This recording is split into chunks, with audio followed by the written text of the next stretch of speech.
Seguimos en Valencia en Abierto, en 7 Televalencia. ¿Se acuerdan del fraude de la AMT? Se denomina entre los expertos el fraude del CEO. Hoy hemos querido conocer más datos de cómo evitarlo y cómo pueden llegar a suceder estas cosas.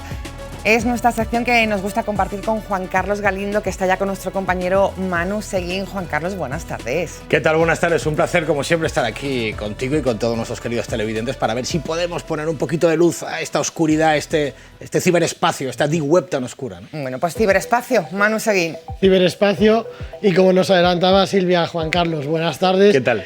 Vamos a hablar del fraude del CEO, porque aunque esta noticia que estábamos comentando del MT ocurrió hace dos años sí, sigue siendo actualidad. Las empresas siguen sufriendo este fraude del CEO. Sí, en nuestro despacho profesional, no solo el mío, cualquiera que nos dediquemos a la ciberseguridad y a la ciberprevención, recibimos mes sí, mes no, o casi semana sí o casi semana no, intento, a veces con éxito, a veces se queda en intento, de este fraude del CEO, que es muy popular junto con el man in the middle, que ya iremos descifrando en próximas intervenciones. Es muy usual en la empresa.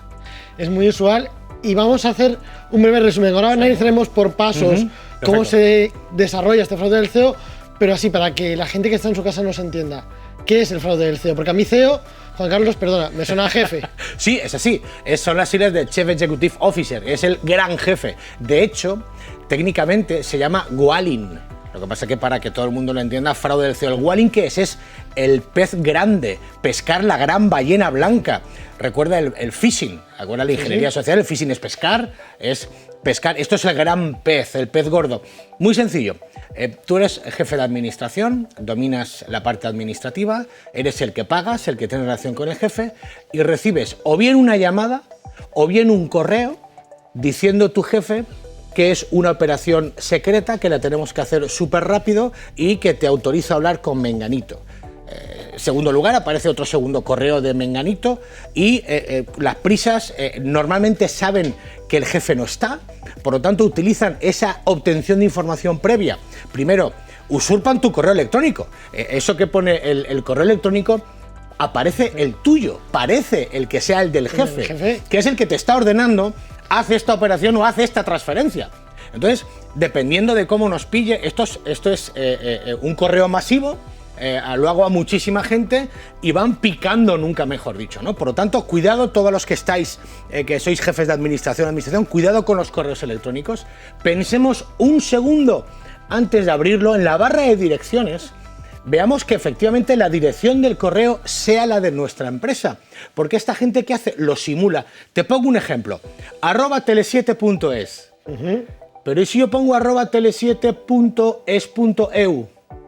No nos damos cuenta. No nos damos cuenta, veo Tele7, veo que Silvia me acaba de tal, tú me acabas de mandar, ¿y qué hago? Pues hago una transferencia de 150.000 euros porque es urgente, pierdo un negocio importante, tú no estás localizable, y ahí está el engaño.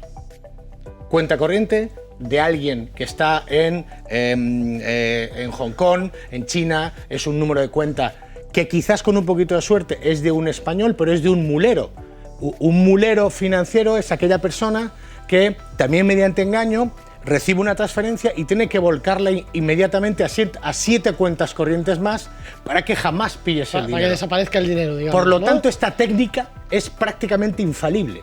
Una vez picas, jamás se recupera el dinero. En muy poquitas ocasiones se ha podido recuperar el dinero. Pues, si te parece, vamos desgranándolo por fases y vamos viendo cómo prevenir cada una de ellas.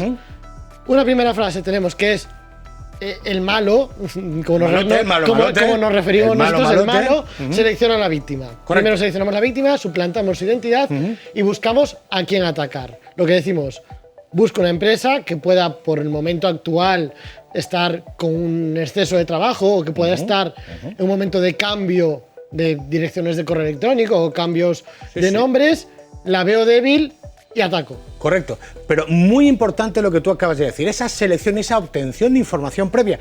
Habéis mencionado a la AMT. Cuando sufrió el ataque a la AMT, fue en vacaciones, la gente sabía que el jefe, el gerente y la directora no estaban. Sabían que habían recibido 19 millones de euros de Europa en una subvención a la AMT 3 días antes de cometer esa estafa. Fíjate qué obtención de información. suelen también, aparte de la obtención por redes sociales, por fuentes abiertas que llamamos técnicas OSINT, también suelen clonar el correo electrónico. Meten un troyanito y automáticamente clonan el correo y están viendo todo el tráfico que estamos teniendo para elegir precisamente a quién es el gancho que se llama, quién es el que va a pringarla, a ejecutar esa transferencia. Y ahora vamos con la parte complicada que queremos que tú nos soluciones. Vamos. Lo detectamos en esta primera fase. ¿Cómo lo prevenimos? Es sencillo y complicado a la vez. Un segundo. Solo tenemos que pensar un segundo. Sé que es difícil cuando tenemos en nuestra bandeja de correo 38 correos a la hora. Es difícil. Pensemos un segundo. Veamos la redacción del texto. Cualquier errata, cualquier palabra, cualquier confusión entre sujeto, verbo y predicado, que vaya al revés, cualquier pie de firma, que haya una disfunción, tenemos que estar atentos, pero sobre todo barra de direcciones. Pensemos un poco en la barra de direcciones, que ese correo, no el nombre que aparece cuando se muestra, sino esa barra de direcciones sea realmente la de nuestro jefe. Vale, vamos a la segunda fase. Se manipula al empleado. Correcto. Lo que decías antes, yo, jefe, te envío un correo, te pago una llamada y te pido de manera secreta y confidencial información sensible o una transacción bancaria. Correcto. ¿Cómo prevenimos esta segunda fase? Porque claro, yo empleado, jefe me escribe. A ver, esta segunda fase, en el momento que te lo has tragado, hasta luego, Lucas. Si pinchas, la segunda y la tercera fase van a ir seguido. Es decir, si yo me quiero que eres mi jefe, poco me queda ya nada más que hacerte caso. Es cierto que hay veces que en esta segunda fase, cuando le han pedido una transacción bancaria, la información sensible, ahí suele ser ya, la gente a veces dice, espera. ¿Cómo que dudas? Sí. Entonces, claro, primero hay que conocer a tu jefe. Si tu jefe jamás te ha pedido esto, por lo tanto, intenta confirmarlo por todos los medios. Pero fíjate, muy rápido, hay veces que hasta aprovechan un viaje en avión, que saben que ese jefe está desconectado 8 horas porque va de Valencia a Nueva York, en pedir en esas 8 horas que se haga todo el trabajo. Por lo tanto, es imposible que tú puedas confirmar con tu jefe que eso está pasando. Pues vamos a esa fase 3, que si ya hemos picado, ya nos toca caer en ella, que es la reacción. Yo, empleado, urgencia, el mundo es en el que vivimos corriendo, te paso los 8 millones de euros. Pico, lo hago la transferencia, te paso el comprobante porque he picado el anzuelo. Ese gancho, efectivamente, ha caído en la trampa. Y cuando caes en la trampa, significa que tú te crees que tu jefe te ha pedido hacerlo y además que ha confiado en ti para hacerlo. Hay una doble victimología, en este caso, de sufrimiento de la víctima.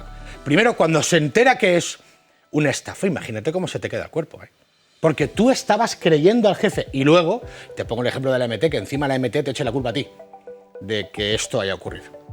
Cuidado, ese doble sufrimiento de la víctima. Tú tengas que ser el responsable. Bueno, si hablamos del caso de la MT, podríamos, ya te invito a que una tarde otra hablemos largo y tendido eso, porque vamos a la última fase, que es la cuarta, que aquí sí que ya es cuando tenemos todo perdido. Todo perdido, sí.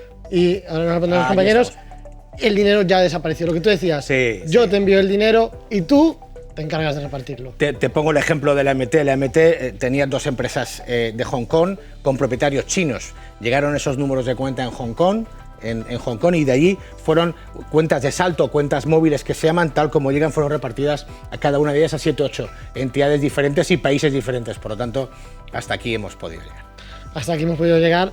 Ya hemos perdido todo a nivel global. Juan Carlos, en resumen, para quien esté en casa, porque esto puede pasarnos a cualquiera como trabajador. Cualquiera como trabajador. A nivel más pequeño puede incluso pasarnos a nivel privado, a un autónomo. Por supuesto.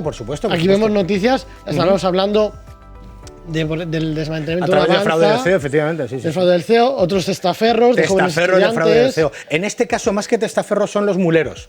Son esa gente que recibe el dinero y son los que a través de un 2 o un 3% de cada transferencia que haces, imagínate ahora con la que está cayendo, que te lleves un 3% de hacer una transferencia de 100.000, solo transfiriéndolo, y encima te crees que es legal ese trabajo. Está cayendo mucha gente y luego son acusados de blanqueo de capitales. Cuidadito.